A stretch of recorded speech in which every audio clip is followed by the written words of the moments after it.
వచ్చినటువంటి వారు కూడా ఈ లోకంలో జీవిస్తున్నారు. దేవుని బిడ్డలైన వారు కూడా ఈ లోకంలో జీవిస్తున్నారు. దేవుని బిడ్డలైన వారు ఎలా జీవిస్తున్నారు, ఏ విధంగా జీవిస్తున్నారు? దేవుని బిడ్డలైన వారికి కొన్ని కేటగిరీస్ ఉన్నాయి. ఏ కేటగిరీలో నువ్వు ఉన్నావు? అలాగే లోకంలో కొంతమంది ఉన్నారు, వారు ఎలా ఉన్నారు? దేవుని వాక్యాన్ని మనం గమనించినట్లయితే పిల్లగా ఒకసారి కీర్తనలోకి రండి. ఎన్ని రకాల ప్రజలు ఈ లోకంలో జీవిస్తున్నారో నేను మీకు తెలియజేస్తాను. కీర్తన గ్రంథము 53వ కీర్తన మొదటి వచనాన్ని మనం చదువుతున్నాం. కీర్తన గ్రంథము 53వ కీర్తన మొదటి శరణాన్ని మనం చదువుకున్నట్లయితే, దేవాతి దేవుడైన యెహోవా ఆజ్ఞయించుచున్నాడు, తూర్పు దిక్కు మొదలుకొని పడమటి దిక్కు వరకు భూనివాసులను రమ్మని ఆయన పిలుచుచున్నాడు. పరిపూర్ణ సౌందర్యము గల సియోనులో నుండి దేవుడు ప్రకాశించుచున్నాడు. పిల్లరా, దేవుని ప్రకాశం ఎంత గొప్పదో, దేవుని ప్రకాశం ఎంత పరిపూర్ణమైనదో, దేవుని ప్రకాశం ఆశించిన వారిని ఎలా వెలిగిస్తుందో దేవుని వాక్యములో మనం గమనిస్తున్నాం. ఈరోజు చాలామంది దేవుడు లేడు అనే గుంపులో చాలామంది జీవిస్తున్నారు. దేవుడు ఉన్నాడు అనుకుంటే వారి యొక్క మనస్సుకు నచ్చిన పద్ధతుల ప్రకారం వారు విశ్వసిస్తున్నారు. అలా కాదు పిల్లలు, చరిత్ర తెలుసుకొని, దేవుని గొప్పతనాన్ని తెలుసుకొని, దేవుని గుణలక్షణాలు తెలుసుకొని మనం దేవుని వెంబడించేవారిగాను, దేవుని ఆరాధించేవారిగాను, దేవుని కొరకు పరిగెత్తేవారిగాను, దేవుని కొరకు జీవించేవారిగాను మనం ఉండాలని దేవుని వాక్యం ద్వారా మనం తెలుసుకుంటున్నాం. దేవుడు ఎలాంటి వాడు? ఆయన వెలుగు, సియోనులో నుండి వెలుగునిచ్చే దేవుడు. కానీ లోకంలో చాలా మంది ఏమంటున్నారు? దేవుడు లేడు అని మాట్లాడుతున్నారు. కొంతమంది ఏమంటారంటే, అసలు దేవుడు ఉన్నాడో లేడో నువ్వు చూసావా అని అడుగుతారు కొంతమంది. ఒకసారి 2వ దశలోకి రాసిన పత్రిక 2వ అధ్యాయం 2వ వచనాన్ని మనం ఒకసారి చదువుకుంటే, నువ్వు దేవుడు చూసావా? దేవుడు ఎక్కడ ఉన్నాడో నీకేం తెలుసు అంటారు కొంతమంది. దేవుడు అక్కడ ఉన్నాడు, ఇక్కడ ఉన్నాడు అంటారు కొంతమంది. బైబిలే చెప్తుంది. 2వ దశలోకి రాసిన పత్రిక 2వ అధ్యాయం 2వ వచనాన్ని చదువుకుంటాం. మీరు త్వరపడి అమ్మా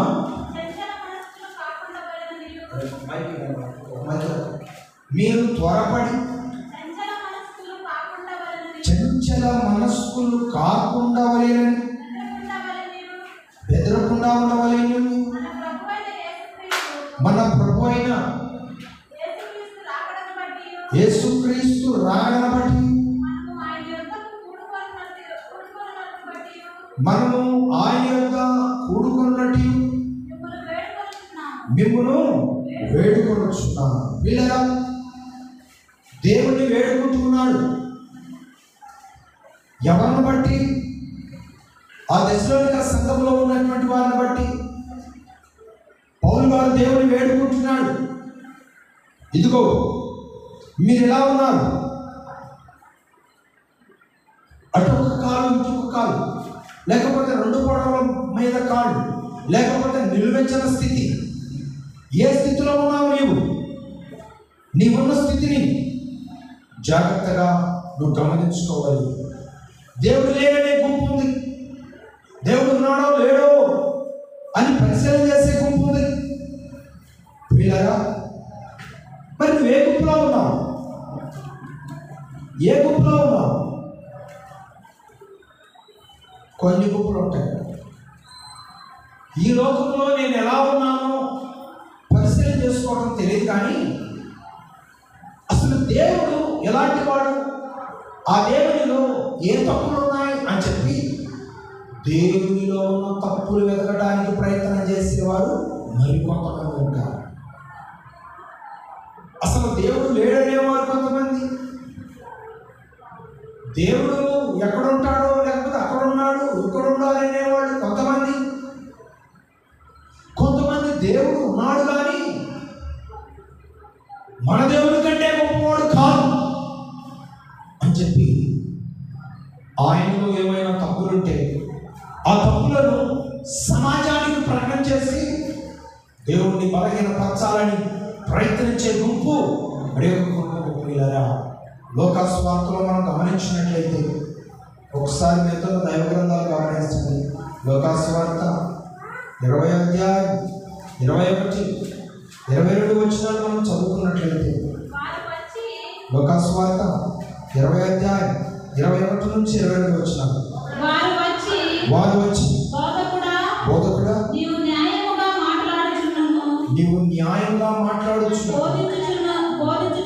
బోధించుచున్నావు.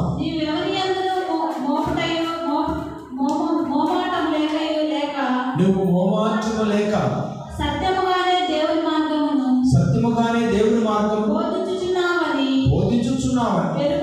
ఎరుగుదుము.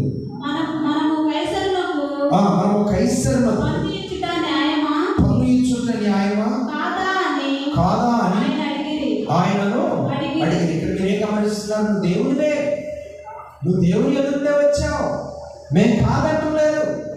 అయితే మేము మిమ్మల్ని ఒక ప్రశ్న అడుగుతాం, కైసరు పన్ను అడుగుతున్నాడు, మరి పన్ను కట్టాలా అవసరం లేదా అంటే దేవుడు ఏమంటాడు? ఆ మాట ద్వారానైనా ఆయనను బలహీనపరచాలని, ఆయనలో తప్పులు వెతకాలని ఎన్నో ప్రయత్నాలు చేస్తూ వచ్చారు ప్రియులారా. వాస్తవంగా తప్పులు వెతకటం ప్రారంభిస్తే ఎన్నో తప్పులు, ఎన్నో బలహీనతలు మనలో కనపడవచ్చు. కానీ మనలో పరిశుద్ధులుగా మార్చడానికి పాపములతో తప్పులతో ఈ లోకంలో నశించిపోతున్న స్థితిలో ఉన్న మనలను రక్షించడానికి ఈ లోకంలోకి వచ్చిన ప్రభువైన యేసుక్రీస్తు వారు పిల్లరా, ఏ తప్పు ఉందని ఆయనలో తప్పు వెతుకుతున్నారు. ఆయన ఏమి తప్పు మాట్లాడతారని ఆయనను తప్పుని వారిగా భావించడానికి ప్రయత్నం చేస్తున్నారు. మీ ఆలోచనలు ఏంటి, మీ తలంపులు ఏంటి, మీ ఉద్దేశాలు ఏంటి పరిశీలన చేసుకోమని దేవుడు మాట్లాడుతున్నాడు. బోధకుడు మంచివాడే అంటూనే ఉన్నారు. మరలా ఆయనలో మాట రూపంగా, క్రియల రూపంగా, ఏదో ఒక రూపంగా ఆయన ఇరికించడానికి వీరే వీటి ప్రశ్నలు అడుగుతున్నారు. ఎందుకంటే ఆయనను ఏదో ఒక తప్పులో ఇరికించడానికి. ఈరోజు మనుషులు ఎలా ఉన్నారో దయచేసి ఒకసారి జ్ఞాపకం చేసుకోవాల్సిందిగా కోరుతున్నాను. ప్రియులారా, దేవుని సంకల్పంలో ఉన్న మనము ఎదుటి వాళ్ళ తప్పులను ఎదిగే విధంగా ఉండకుండా, ఎదుటి వాళ్ళను ప్రేమించే విధంగా మనం ఈ లోకంలో జీవించడానికి ఎప్పుడు సిద్ధపడాలి. అలాగే పెద్దవారైనటువంటి మనము పిల్లలైనటువంటి వారిలో తప్పులు వెతికి ఏదైనా చిన్నతనంలో తెలియని పొరపాటు, ఏదైనా ఒక చిన్న పొరపాటు చేసిన పెద్దలైన వారు ఏం చేస్తారంటే వారిని శిక్షించడానికి, వారిని కృంగదీయటానికి, వారిని అవమానం చేయడానికి, ఇష్టానుసారంగా వారి మీద అధికారాన్ని చలాయించడానికి ప్రయత్నం చేస్తూ ఉంటారు. అది తప్పు. వీళ్ళరా, వారిలో తప్పులు వెతకడానికి మనం ప్రయత్నం చేయకూడదు. ఇతరులు మనలో తప్పులు వెతికినప్పుడు మనం ఏం చేసాం? మన తప్పులను మనం సరి చేసుకొని జాగ్రత్తగా బ్రతకడానికి ప్రయత్నం చేయడానికి కదా దేవుడు ఎందుకు వచ్చింది. అలాగే నీ ముందున్నటువంటి పిల్లలు, లేకపోతే దేవుడు నీకు ఇచ్చిన పిల్లలు ఏదైనా పొరపాటులో ఉన్నప్పుడు, తొందరపాటులో ఉన్నప్పుడు, తెలియని స్థితిలో ఉన్నప్పుడు వారిని దేవుని చేతులకు అప్పగించి వారిని క్రమంలో నడిపించడానికి వారి వరకు ప్రార్థించాలి. అలాగే కొద్ది భయాన్ని వారు కలిగి ఉండడానికి ప్రయత్నము చేయాలి. కొద్ది భయాన్ని వారు కలిగి ఉండడానికి ప్రయత్నించాలి. ఈరోజు ఎలా ఉన్నాం మనం? ఒకసారి జ్ఞాపకం చేసుకోవాల్సిందిగా దేవుడు మాత్రం తెలియజేస్తాడు.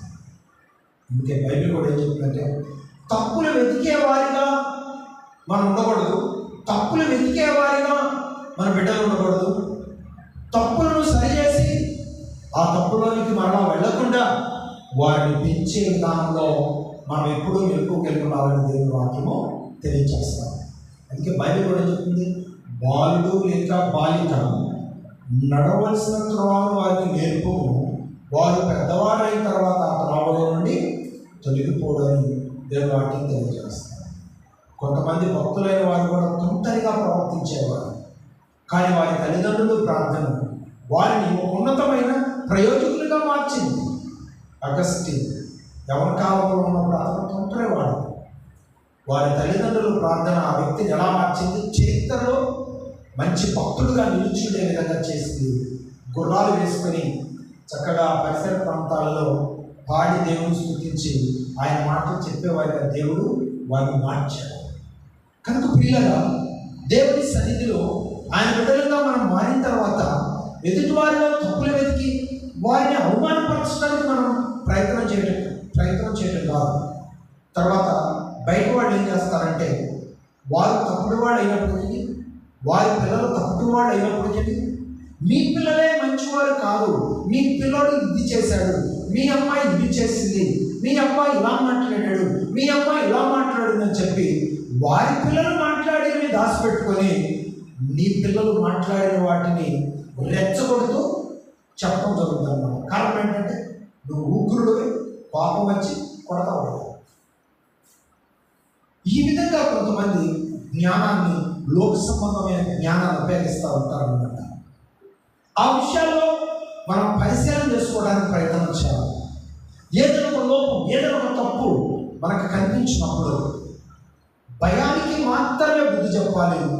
ఆ తర్వాత బాగుపడి భవిష్యత్తులో ప్రయోజకుల కొరకు ఏం చేయాలి? వాళ్ళ కొరకు ప్రార్థన చేయాలని దేవుని వాక్యం తెలియజేస్తాం. ఈరోజు అలాంటి వారు ఎంతమంది ఉన్నారు? పిల్లగా దేవుని బిడ్డలుగా ఈ లోకంలో జీవిస్తున్నప్పుడు మనం దేవుని వైపే చూడాలి, దేవుని సంకల్పం వైపే చూడాలి, దేవుని మాటల వైపే మనం చదివాలి. కొన్నిసార్లు మనం పరీక్షించబడచ్చు, కొన్నిసార్లు అపవాది పరీక్షించవచ్చు. దాని వెనుక దాయబడినటువంటి దేవుళ్ళు ఉంటాయి, దాని వెనుక దాయబడిన పరీక్షలు కూడా ఉంటాయి. ఈ రెండింటిని మనం జాగ్రత్తగా ఆలోచించి అడుగు ముందుకు వేయడానికి ప్రయత్నము చేయాలి. అందుకే పిల్లలు ఈ లోకంలో వారందరూ కూడా ఎలాంటి మనసు కలిగిన వారంటే ఎదుటి వారిలో తప్పు వెతకాలని ప్రయత్నం చేసే మనసు గలవారు. గుర్తుపెట్టుకోండి, మనసిప్పి ఎదుటివారు మంచివారు అని చెప్పి మనసిప్పి కాబట్టి హృదయపూర్వకంగా అన్ని సమయాలలో పలికేదానికి అవకాశము ఉండదు. ఒకసారి మంచివారు అంటారు, ఇంకొకసారి వారు మంచివారు కాదంటారు. ఎవరో చెప్పిన దాన్ని బట్టి మనం అనుసరించడం కాదు, దేవుని చిత్తానుసారంగా ప్రభు మనకు అనుగ్రహించిన విధానంలో నమ్మకంగా స్థిరత్వంగా ఉండి మనం అడుగులు ముందుకు వేయలే తప్ప ఎవరో ఏదో చెప్పిన దాన్ని బట్టి మనం అడుగులు ముందుకు వేయడానికి ప్రయత్నము చేసుకోవాలి. యేసు ప్రభువుని ప్రశ్న అడిగితే యేసు ప్రభు ఏం చెప్పాలి? నువ్వు నీతిమంతుడివే, నువ్వు దేవుడివే, కానీ కైసారి పన్ను అడుగుతున్నాడు, మరి ఏం చేయమంటావు? యేసు ప్రభు ఏం సమాధానం చెప్తాడు? కైసారి పన్ను కట్టొద్దు అన్నాడు అనుకో, ఇతడు రాజుని దూషిస్తున్నాడు, ఇతడు దేశద్రోహి, ఇతను దేశంలో ఇమీడియట్లీ అరెస్ట్ చేయండి అని చెప్పి రిపోర్ట్ చేస్తారు. వెంటనే వారిని యేసు ప్రభువుని అరెస్ట్ చేస్తారు. ఆ మాట కోసం ఎదురు చూస్తూ ఉన్నారు. యేసు ప్రభు ఏమన్నారు? ఇదిగో ఆ నాణ్యాన్ని తీసుకురండి. ఆ నాణ్యం మీద ఎవరి బొమ్మ ఉంది? కైసర్ ఉంది. ఇప్పుడు ఏం చెప్పాడు? కైసరి కట్టండి, నావి నాకు కట్టండి అని చెప్పాడు. అంటే అధికారులను గౌరవించాడు. ఆయన మహిమ ఏంటో ఆ టైంలో వారికి చెప్పుకోవడానికి కూడా అవకాశము దొరికింది. మనం కూడా ఏం చేయాలి? మన భక్తిని మనం కాపాడుకోవాలి. అదే మార్గంలో దేవుడి ఇచ్చిన బిడ్డలను నడిపించుకోవాలి. మంచి ప్రవర్తన కలిగి వారు ఎదిగేదాన్ని కూడా కొరకు ప్రార్థన చేయాలి, మంచి చదువులు చదువుకునే విధంగా పరలోక జ్ఞానం దేవుడు దయచేసినట్లుగా ప్రార్థన చేయాలి. కొంతమంది ఉంటారు ఎంత డబ్బు ఖర్చు పెట్టినా చదువులో బలహీనులుగా ఉంటారు. కాబట్టి వారు బలహీనులు అని చెప్పి ఎప్పుడు మనం భావించుకునే ప్రయత్నమో చేయకూడదు. ఏమండి, బల్బు కనిపెట్టినటువంటి వ్యక్తి పేరు మీకు ఎవరికైనా థామస్ ఆల్వా ఎడిసన్ అనేటువంటి వ్యక్తి బల్బు కనిపెట్టాడు. ఆ బల్బు కనిపెట్టినటువంటి థామస్ ఆల్వా ఎడిసన్ గారు సొంత వద్దు, చదువే రాదు, పైగా అల్లరి ఎక్కువ, చదువు లేదు. ఆ స్కూల్లో గోడ ఎక్కువగా చేస్తున్నాడని వాళ్ళ అమ్మగారిని ప్రిన్సిపాల్ గారు పిలిపించి, అమ్మా మీ అబ్బాయి కనుక మా స్కూల్లో ఉంటే ఈ సెక్షన్లో ఉన్న పిల్లలందరూ చెడిపోతారమ్మా, అల్లారి వాళ్ళు వెళ్ళిపోతారమ్మా, దయచేసి అబ్బాయిని ఇమీడియట్లీగా తీసుకుని వెళ్ళిపోమ్మా అని చెప్పి తీసి ఇచ్చి పంపిస్తాం. అమ్మా ఏం చెప్పాడు సార్, ఏం చెప్పాడంటే అప్పుడు వాళ్ళ అమ్మ ఆ పరిస్థితులన్నిటినీ కూడా జాగ్రత్తగా కంట్రోల్ చేసుకొని తను ఉగ్రతను బిడ్డ మీద చూపించకుండా, ఇష్టానుసారమైన మాటలు మాట్లాడకుండా, నువ్వు చాలా మంచి బాలుడు అంట, అసలు ఎవరికైనా వస్తాయి ఆ మాటలు, నువ్వు చాలా మంచి బాలుడు అంట, నువ్వు ఇంకా మంచిగా ఈ స్కూల్ కాకుండా ఇంకొక స్కూల్లో జాయిన్ అయితే ఇంకా బాగా చదువుకుంటావంట, ఈ స్కూల్ నీ జ్ఞానానికి సరిపోలేదు నాన్న, అందుకనే మరొక స్కూల్కి నేను తీసుకెళ్ళడానికి ఆ ప్రిన్సిపాల్ గారు పంపించారు. ఆ మాటలు చూడండి, అంత జ్ఞానంతో ఆ టైంలో మాటలు వస్తాయి, అసలు వస్తాయా? ఎవరైనా స్కూల్కి సంబంధించి లేకపోతే ఏదైనా పెద్దలకు సంబంధించి ఏదైనా మన గురించి కానీ మన పిల్లల విషయం గురించి కానీ ఏదైనా చెప్పడంతో ఏం చేస్తాం? వాళ్ళు అమ్మతో చెప్తారా, వాళ్ళు నిజమే చెప్పుకుంటారనుకుంటాం. ఏమో కొన్ని సందర్భాల్లో కొన్ని రూల్స్ వచ్చింది, ఎట్లా పడితే అట్లా టీచర్స్ పిల్లలను కొట్టేదానికి అవకాశము లేదు. కాబట్టి ప్రకటించుకోవడానికి, వాళ్ళ పాపం చల్లార్చుకోవటానికి ఏదో ఒకటి చెప్పి తల్లిదండ్రుల ద్వారా బాధించడానికి కూడా కొన్ని చెప్పొచ్చేమో. ఏమండి, పిల్లలకే స్వార్థాలు ఉంటాయి, పెద్దవాళ్ళకు ఉండవా? ఉదాహరణకి ఇప్పుడు కవిత చేతిలో బాల్ ఉంది, బాల్తో ఆడుకుంటా ఉంది. బబులోకి ఆ బాల్తో ఆడుకోవాలని ఆశ కలిగింది, అడిగితే ఇవ్వలేదు, బాధ వచ్చింది, కోపం వచ్చింది. వాళ్ళ అమ్మ దగ్గరికి వెళ్ళింది, అమ్మా ఆమె బాధిస్తానంది, నేను నిజంగా వెళ్ళాను, తర్వాత ఎవరు రాను, నేను వాళ్ళని నేను పడితే తెచ్చిందమ్మా అని కొంచెం ఏడిసి చెప్పాడు అనుకో వాళ్ళ అమ్మకి. వాళ్ళ అమ్మ నమ్మిందా లేదా? గ్యారంటీగా నమ్మింది. ఎందుకంటే ఎవరు పిల్లల మాటలు వాళ్ళు ఖచ్చితంగా ఎస్. ఆ టైంలో ఏం కావాలి? ఆలోచన. ఏమ్మా నీలాంటి బాల్ మా దగ్గర లేవా, నీ దగ్గర బాల్ ఉందని పిల్లల్ని ఎప్పటికీ మాట్లాడతావా అని చెప్పి తగాదాడింది అనుకోండి. అప్పుడు చూస్తూ కమ్మగా ఆనందపడతారు మనసులో, లోపల, పైకి కాదు లోపల. అంటే అలాంటి మనసు ఈరోజు పిల్లలకు లేదనుకుంటున్నారా? ఈరోజు చిన్నపిల్లలు ఎందుకు అబద్ధం ఆడతారు అంటారు కొంతమంది, చిన్నపిల్లలు ఎందుకు అబద్ధం ఆడతారు అంటారు కొంతమంది.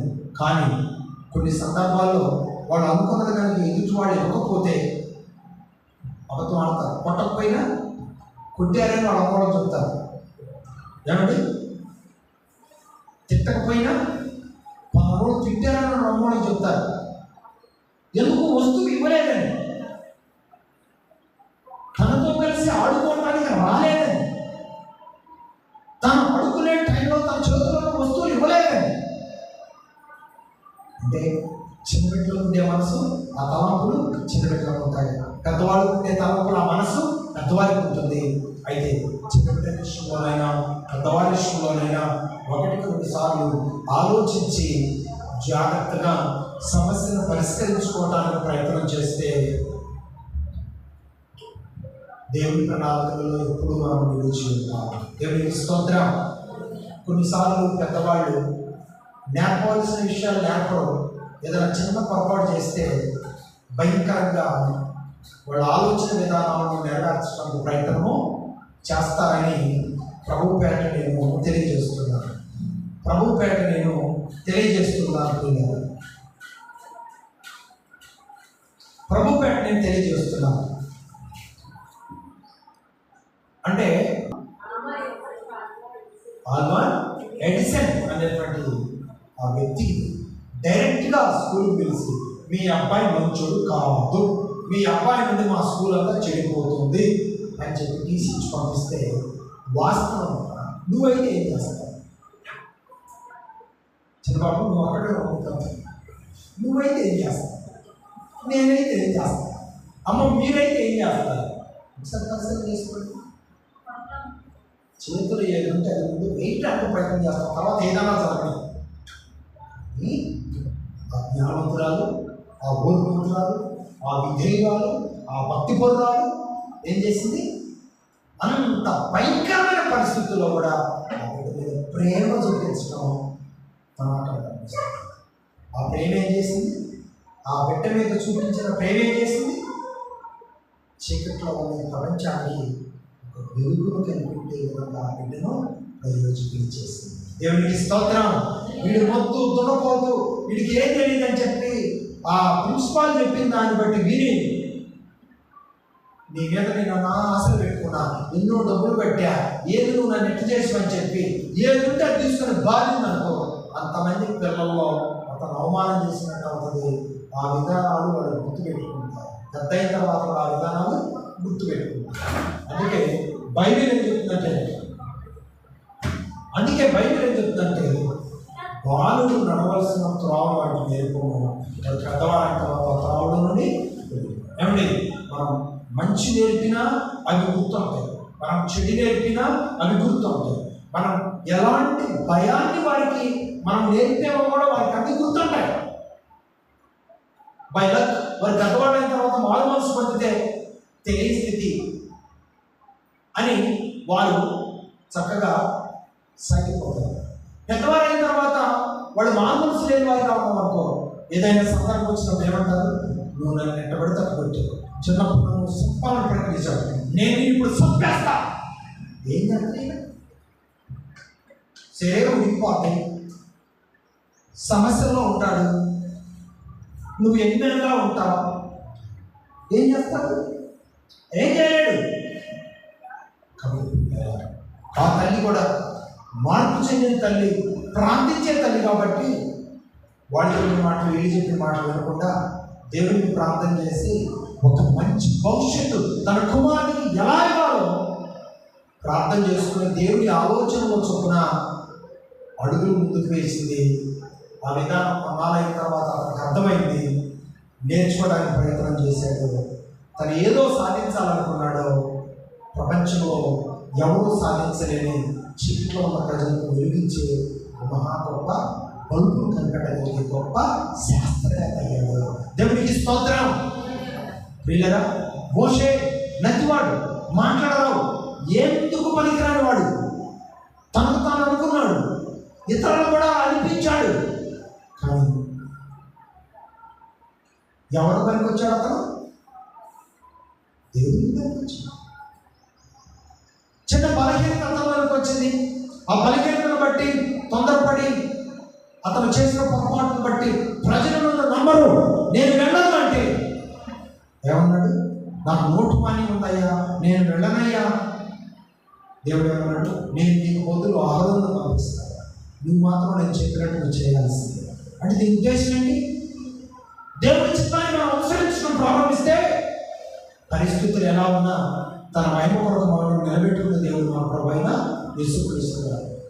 దేవుడు ఇచ్చిన బిడ్డలను తన మహిమ కొరకు నిలబెట్టుకున్న దేవుడు ప్రభువైన యేసుక్రీస్తు గారు. నీ ఇరుగు పొరుగు వారిని నువ్వు దేవుడి ఎదుట నడిపించి వారి కొరకు ప్రార్థన చేస్తే వారి పట్ల దేవుడు ఏ ప్రణాళికను సిద్ధపరచాడో ఆ ప్రణాళికను నడిపించడానికి ఇష్టపడే దేవుడు మన ప్రభువైన యేసుక్రీస్తు. అందుకే ప్రియులారా, మనం తప్పులు ఎక్కడం ఎక్కువ, వాటిని పట్టించుకోకుండా దేవుని మహిమను అనుభవించాలనే ఉద్దేశంతో అడుగులు ముందుకు వేయడం తక్కువ. ఏమో అలానే ఉంటుంది ఈరోజు వ్యవస్థ అంతా. కనుక ప్రియులారా, ఏదైనా ఒక విషయాన్ని దేవుడు మీతో మాట్లాడినప్పుడు అది తప్పుగా భావిస్తే చివరికి కృపను పోగొట్టుకుంటారు. దీని వెనుక ఏదో దేవుని కృప ఉందని నమ్మితే ప్రపంచంలో ఎవరు పొందని గొప్ప ఆశీర్వాదాన్ని పొందుతారు. ఈ విధానాన్ని మనం ఎవరిలో చూడవచ్చు? ఒక ఆయన ఒక కుమారుని పొందుకొని కుమారునితో కలిసి సంతోషిస్తూ ఉన్నాడు. కుమారునితో కలిసి సంతోషిస్తూ ఉన్నాడు. నువ్వు సంతోషిస్తున్నావా? నేను కొంచెం నిన్ను పరీక్షిస్తే సంతోషాన్ని అలాగే ఉంచుకుంటావా? సంతోషాన్ని తీసి అవతలపడేస్తావా అని చెప్పి, అబ్రహాము, చిత్తం ప్రభువా, ఏం చేస్తున్నావు? నువ్వు ఇచ్చిన కుమారుడితో ఆడుకుంటున్నాడయ్యా. అవునా? అట్లయితే నీ కుమారుడు నాకు బలి అన్నాడు. ఇది మంచి మాట చెడ్డ మాట? ఏమా, ఇది మంచి మాట చెడ్డ మాట? చెడ్డ మాటే కదా. నువ్వు దేవుడు అయి ఉండి నా కుమారుడిని బలి ఇవ్వమంటావా? ఏంటయ్యా నువ్వు అనే మాటలు అని చెప్పి ప్రశ్నిస్తే, కానీ దేవుని చిత్తం ఏమై ఉన్నదో మాటలు చెడ్డగా తనంతటా తను భావించుకోకుండా దేవుని చిత్తానికి లోబడి దేవుని మాట ప్రకారం తన కుమారుడిని బలి ఇవ్వడానికి తీసుకెళ్ళాడు. కాబట్టి ఆ బలి అర్పించబోయే టయానికి ఏమన్నాడు? ఆగో, పొదలో ఉన్న పొట్టేలను బలిపించు. నేను పరీక్షించడానికే నేను బలిగాను తప్ప నేను బలి కోరేవాడిని కాదయ్యా తెలిసింది. ఓకే, ఏదైనా ఒక మాట నేను పరీక్షించడానికి కావచ్చు, నీలో కార్యం చేయడానికి కావచ్చు. దేవుడు నేను ఏదైనా అడిగినప్పుడు దానిని అంగీకరించి అడుగులు ముందుకు వేయదు. దాని వెనక గాయపడిన ఆశీర్వాదాలు కంటికి కనపడవు, చెవికి వినపడవు, హృదయానికి వచ్చేది కాదు. కొంతమంది ఏం చేస్తారు? తప్పులు వెతకడానికి ప్రారంభిస్తారు. తప్పు తెలుసుకున్న తర్వాత నీతిమంతుడు అతను ఏమీ అనలేదు అన్నట్లుగా వారి ఎదుట ప్రవర్తించడానికి ప్రయత్నము చేస్తా ఉంటారు. ఎవరు? బైబిల్లో ఎవరు ఆ విధంగా ప్రవర్తించింది? పేతురు అద్దరి నుంచి ప్రభు నేను వస్తాను మీరు వెళ్ళమన్నాడు. వస్తా ఉన్నాడు పడవలో.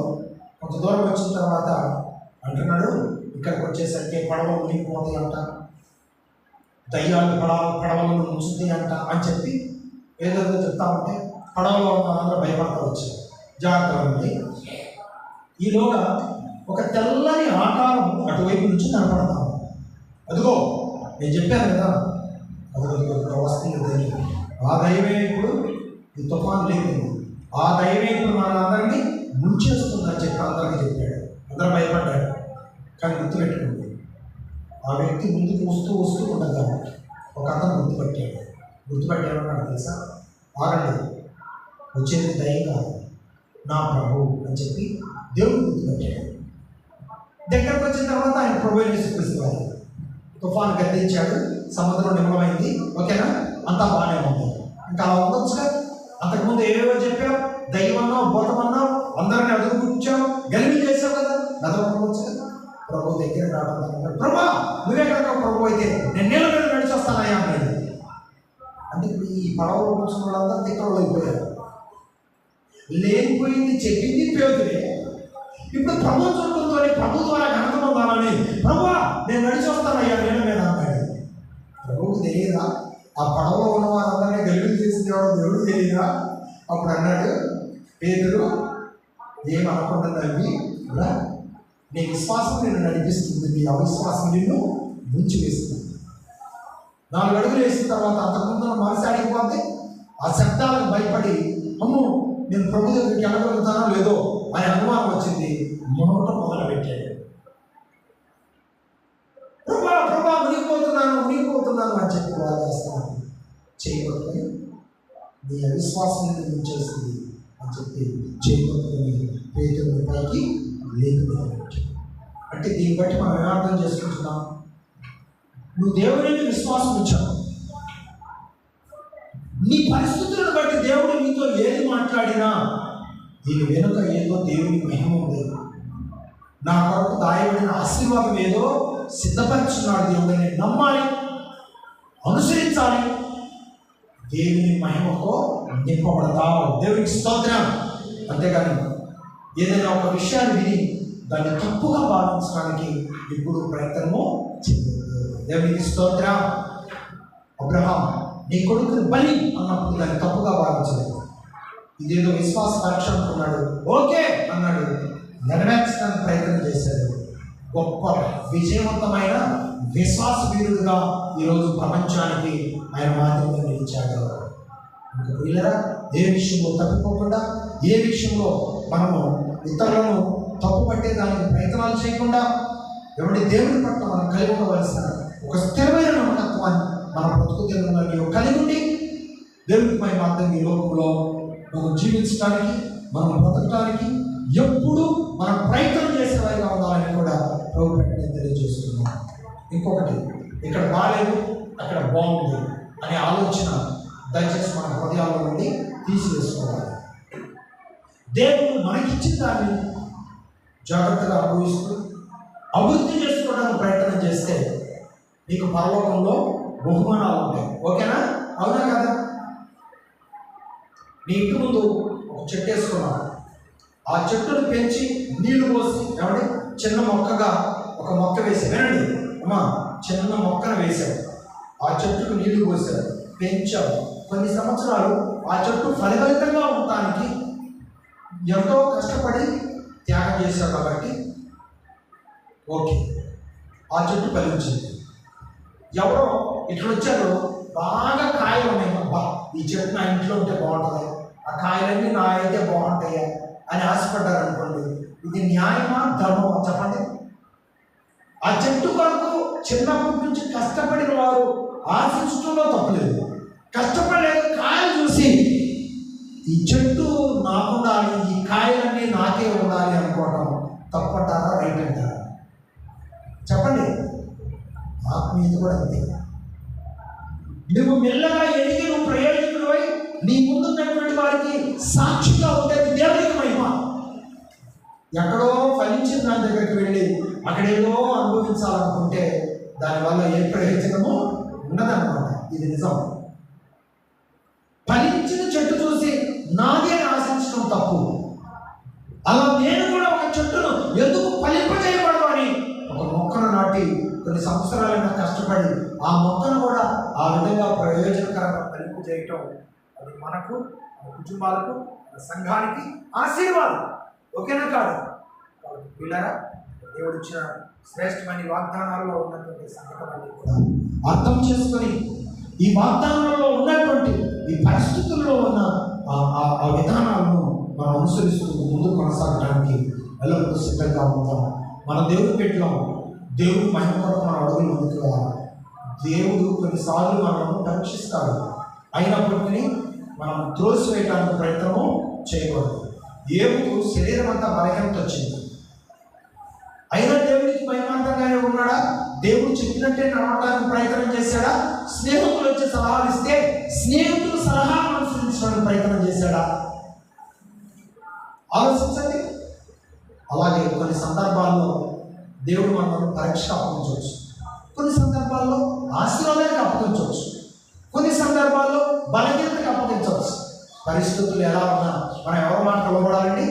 దేవుడి మాటకు లోబడి ఆయన చిత్తానుసారంగా మనం అడుగులు వేయటం ప్రారంభిస్తే గుర్తుపెట్టుకోండి, దేవుడు ఎప్పుడు అన్యాయస్తుడు కాబట్టి ఆయనకు అప్పగించుకొని మనం ఎవరినైతే ఆయనకు అప్పగించి వారి కొరకు మనం ప్రార్థన చేస్తామో దేవుడు ఊహకందని రీతిలో ప్రయోజనం చేయడానికి ఆయన ఎప్పుడు సిద్ధంగా ఉంటాడు. ఈ లోకంలో మనుషులు ఎలాంటి మతమతులు అంటారు? మెడిసిన్ కంటే మతమతులా? నో, కాదు. అలాంటి మతమతినే ఒక శాస్త్రవేత్తగా మార్చింది తల్లి ప్రార్థన, తల్లి దిద్దుబాటు, తండ్రి యొక్క ప్రోత్సాహం, తల్లిదండ్రుల యొక్క ప్రోత్సాహం. అలాగే పిల్లరా, తల్లిదండ్రుల యొక్క ప్రోత్సాహం బిడ్డలకు ఆస్తి, తల్లిదండ్రుల ప్రార్థనలు బిడ్డలకు దీవెన. తప్పులు ఎదగటం కంటే వారి ప్రయోజకులు కావాలని వారిని దేవుని చేతులకు అప్పగించి వారి కొరకు ప్రార్థన చేయటం, ఊహకందని ఆశీర్వాదాలను వారిని అప్పగించి మనం గద్దించాలి. భయం రావడానికే గద్దించాలి. ప్రమాదాలు అయ్యే విధంగా మనం గద్దించడానికి ఎప్పుడు ప్రయత్నము చేయకూడదు. భయం కొరకు గద్దించి వారిని ప్రేమించి వారిని ప్రయోజకులు చేయడానికి మనం ఇప్పుడు ప్రార్థన చేస్తూ ఉంటారు. దేవునికి స్తోత్రం. ఎదుటి వారిని మనం ప్రేమించాలి. వారిలో తప్పులు వెతికి వారిని ఏదో అల్లరి చేయాలనే ప్రయత్నం ఎప్పుడు మనం చేయకూడదు. సమాజం అంతా యేసు ప్రభు వారిలో ఏం వెతకడం ప్రారంభించిందంటే చెప్పాలి. సమాజం అంతా యేసు ప్రభు వారిలో ఏం వెతకడం ప్రారంభించింది? తప్పు ఎక్కడం ప్రారంభించింది. కానీ ఒరిజినల్గా ఎవరు తప్పులు రుజువు చేయలేకపోయారు. కానీ యేసు ప్రభు అప్పలుకోవాల్సిన సమయం వచ్చింది కాబట్టి ఆయన అప్పలుకోబడ్డాడు. ఆయన మన కొరకు లోకంలో శ్రమపడ్డాడు. ఆయన సులువుగా అప్పగించబడ్డాడు. సమాధి చేయబడ్డాడు. 3వ రోజున సమాధిని జయించాడు. గుర్తుపెట్టాడు. ఆ సిలువ ఎప్పుడూ మనకు గుర్తుండాలి. యేసు ప్రభు సిలువలో ఆయన చేసిన శ్రమ, ఆయన చేసిన త్యాగం ఎప్పుడూ మనకు గుర్తుండాలి. ఓకేనా? లోకంలో అన్నిలాగా మనం కూడా ఏదో ఒక ఆచార పద్ధతులను అనుసరించడం అది దేవుడి చిత్తము కాదని కూడా ప్రభుత్వం నేను మనం చేస్తాను. ఈ లోకంలో చాలామంది వారి పద్ధతుల ప్రకారం ఎన్నో మానవులు వస్తున్నాయి. ఇప్పుడు ఎవరిని చూసినా ఏ కాలంలోనైనా ఏదో ఒక మాల కనపడుతుంది. కానీ మన వాళ్ళకి ఏవి దొరక్క యేసు ప్రభు శ్రమపడ్డాడు 40 రోజులు అని చెప్పి మాల వేసుకుంటున్నారు. బైబిల్లో ఎక్కడ లేదు. వాళ్ళు స్వాములు అనిపించుకుంటున్నారు కదా, వీళ్ళు కూడా స్వామి అనిపించుకుంటున్నారు. ఇవన్నీ ఆచారాలు, ఇవన్నీ మన జీవితాలకు ఏమాత్రం మార్పును ఇవ్వము. మనకు ప్రయోజనకరమైనది కాదు. ప్రయోజనకరమైనది తెలుసా? దేవుని మాట వినటం. కష్టాల్లోనైనా, నష్టాల్లోనైనా, బాధలోనైనా, వ్యాధుల్లోనైనా దేవుని మాట వినటం, దైవ చిత్తానుసారంగా జీవించడం, మరి బిడ్డలను దేవుని చేతులకు అప్పగించడం, అది వారి దేవుని చేతులకు అప్పగించడం, చక్కగా మన విశ్వాసాన్ని కాపాడుకున్న అడుగులు ముందుకు వేసి దేవుని ప్రణాళికలో నిలిచి ఉంటారు. ఇలాంటి విధానంలో మనం సాగిపోవడానికి నిలిచి ఉన్నాం. యేసయ్య కూడా ఆమె ప్రార్థన చేస్తున్నాం. ప్రేమ కలిగిన తండ్రి నీకు వందనాలు. నేటి ఆరాధన ప్రారంభం మొదలుకొని మాతో